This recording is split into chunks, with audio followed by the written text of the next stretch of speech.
बिस्मिल्लाहिर्रहमानिर्रहीम। अस्सलाम वालेकुम स्टूडेंट्स। जी बेटा, क्या हाल है आप लोगों का? सब ठीक हैं? आज हम लोग रिवीजन में फ्यूचर इंडेफिनिट टेंस करने जा रहे हैं। इसको हम रिवाइज करेंगे आज, क्योंकि ये तीसरी दफ़ा रिवीजन होने लगी है। तो आप लोगों ने क्या करना है, इसको अच्छी तरह साथ तैयार करना है, प्रैक्टिस करनी है। ये जो मैं काम करवाने लगा हूँ, यानी कि इसकी आपकी प्रैक्टिस आप लोगों ने तकरीबन सिंपल सेंटेंसेस 10 बनाने हैं, 10 नेगेटिव बनाने हैं। इसी तरह नेगेटिव इंटेरोगेटिव, यानी आपने करना क्या है कि 10-10 चारों सीखों के 40 फ़िक्रे बनेंगे। ये घर में आपने लिख के प्रैक्टिस करनी है रफ पे, और बड़ों को चेक करवाना है आपने, ठीक है?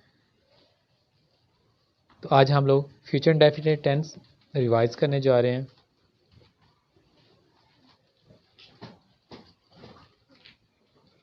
जी बच्चों, फ्यूचर इंडेफिनिट टेंस फ़ेल मुस्तकबिल सादा।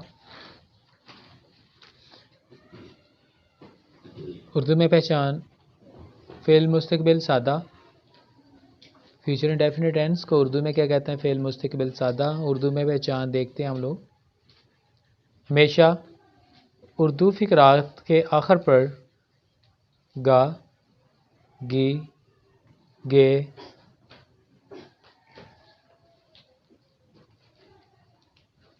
आता है। मिसाल हमारे पास, मैं क्रिकेट खेलूँगा। इस तरह और भी बहुत सारी एग्जांपल्स होंगी, जिस तरह वो पानी पिएगा, हम लोग पढ़ेंगे, वो ख़त याद करेगा। मतलब ये है कि जो आपने फ़िक्रा बनाना है उसके आखिर पर इन्हीं में से कोई एक वर्ड आना चाहिए, गा, गी, गे, ठीक है? मैंने जो यहाँ पर मिसाल या एग्जांपल, मिसाल नंबर 1 है, मैं क्रिकेट खेलूँगा। अगर आप आखिर पर देखें, इसकी पहचान आखिर पर लिखा हुआ है गा, तो ये डेफिनेटली एग्जांपल है फ्यूचर इंडेफिनिट टेंस की।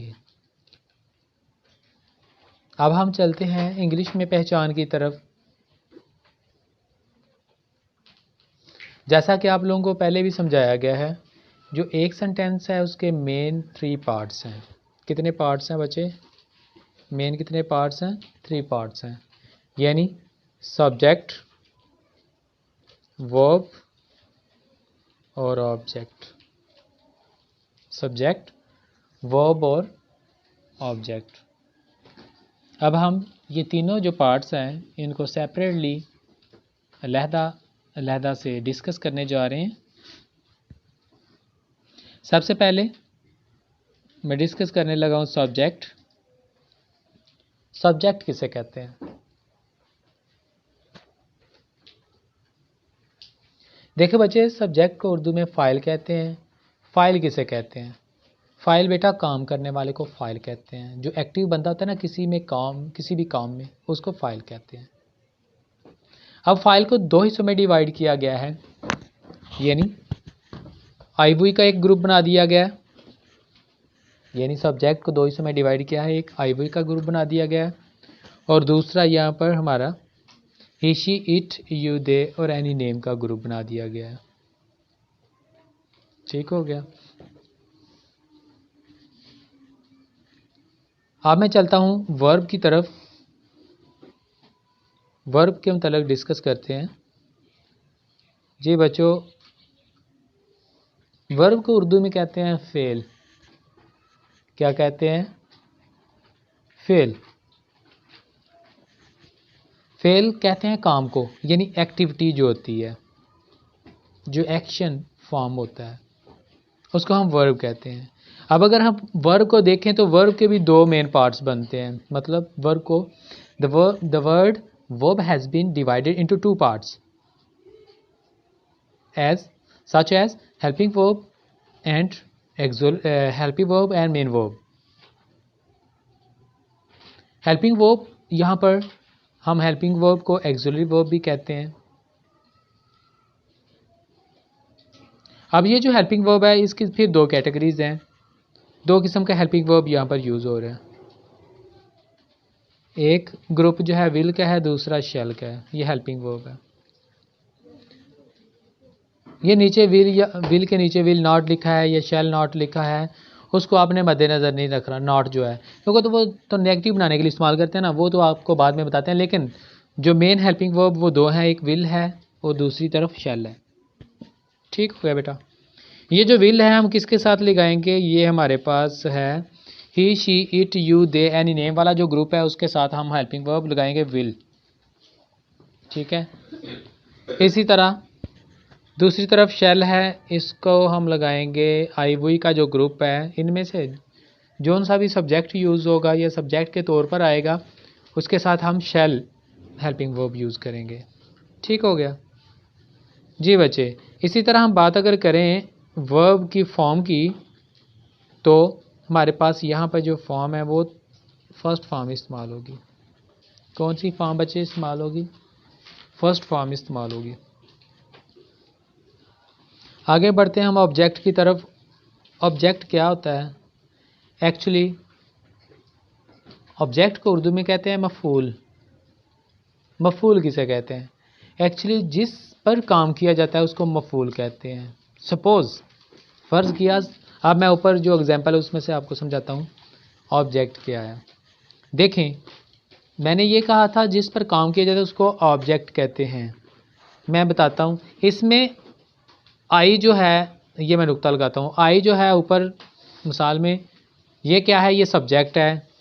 खेलूँगा ये वर्ब है।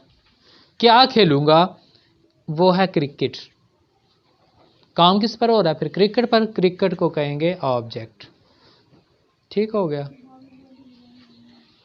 जी बच्चे। आगे हम चलते हैं, इससे आगे बढ़ते हैं ज़रा। ये मेरे पास कुछ WH का कॉन्सेप्ट है, उसके बाद ये एग्जांपल्स को ट्रांसलेट किया है यहाँ पर मैंने। एक्चुअली WH किसे कहते हैं ये भी मैं बाद में बताता हूँ, अभी ये पहले ये सेंटेंसेस आपको बता दूँ। देखिए बेटा यहाँ पर ये लिखा हुआ है, ये ऊपर उर्दू का फ़िक्रा, मैं क्रिकेट खेलूँगा, इसका नेगेटिव यानी दूसरा सीखा गया बनेगा मैं क्रिकेट नहीं खेलूँगा। क्या मैं क्रिकेट खेलूँगा, क्या मैं क्रिकेट नहीं खेलूँगा। यहाँ पर मैं क्रिकेट खेलूँगा ये उर्दू मैंने लिखी हुई है, मैं क्रिकेट नहीं खेलूँगा ये नेगेटिव मैंने नहीं लिखा। क्या मैं क्रिकेट खेलूँगा इंटेरोगेटिव ही नहीं लिखा मैंने। क्या मैं क्रिकेट नहीं खेलूँगा नेगेटिव और इंटेरोगेटिव ही नहीं उर्दू लिखी, लेकिन मैं बोल के बता रहा हूँ आपको। लेकिन इनकी जो ट्रांसलेशन है नीचे इंग्लिश की वो मैंने लिखी हुई है। पहला है आपके पास सपोज मैं क्रिकेट खेलूँगा, ये नीचे देखें सिंपल में लिखा हुआ है जो मैंने सर्कल किया है इसमें, ये मैं टिक करने लगा हूँ सिंपल फिक्रा, आई शैल प्ले क्रिकेट। मैं क्रिकेट नहीं खेलूँगा नेगेटिव नीचे है I shall not play cricket. क्या मैं क्रिकेट खेलूँगा शैल आई प्ले क्रिकेट। क्या मैं क्रिकेट नहीं खेलूँगा shall I not play cricket.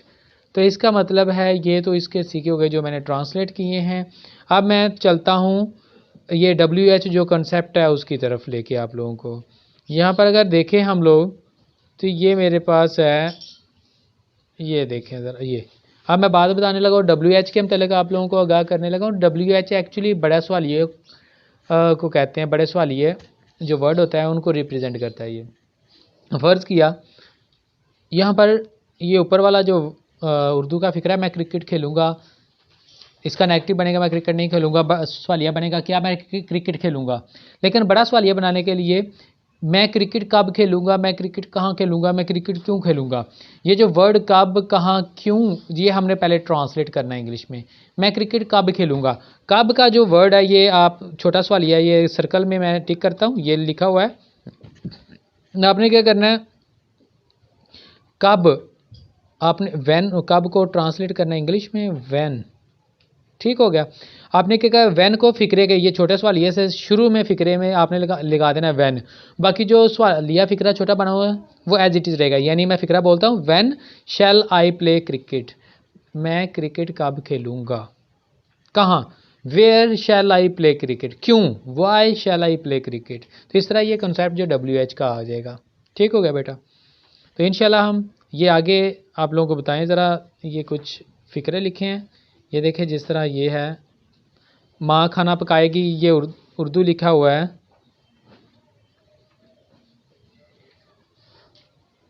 ये देखें ज़रा, माँ खाना सादा है, ये माँ खाना पकाएगी, इसका नेगेटिव माँ खाना नहीं पकाएगी, सवालिया क्या माँ खाना पकाएगी, सवालिया मनफी क्या माँ खाना नहीं पकाएगी। ठीक हो गया जी बच्चे। यहाँ पर जो हमारे पास है ये तो है, इनकी आगे ट्रांसलेशन जो है सिंपल, ये नेगेटिव इसकी, ये इंटेरोगेटिव नेगेटिव इंटेरोगेटिव। तो अब इसी तरह आपने क्या करना है, ये जिस तरह मैंने नंबर 1 ये सवाल सादा है, नंबर 2 ये नेगेटिव है, नंबर 3 ये इंटेरोगेटिव है, नंबर 4 ये नेगेटिव इंटेरोगेटिव, ये 4 फिक्रे बने हैं, सादा का, मनफी का, सवालिया का, सवालिया और मनफी का, ये 4। इस तरह आपने क्या करना है, सादा के 10 फिक्रे बनाने हैं, 10 या आपने नेगेटिव के बनाने हैं, 10 इंटेरोगेटिव नेगेटिव इंटेरोगेटिव के 10, 40 फिक्रे बनेंगे। आपने मैक्सिमम प्रैक्टिस करनी है। ठीक है बेटा, ओके बेटा, कल हम इंशाल्लाह नेक्स्ट टेंस के साथ हाज़िर होंगे। ओके बच्चे, खुदा हाफिज़।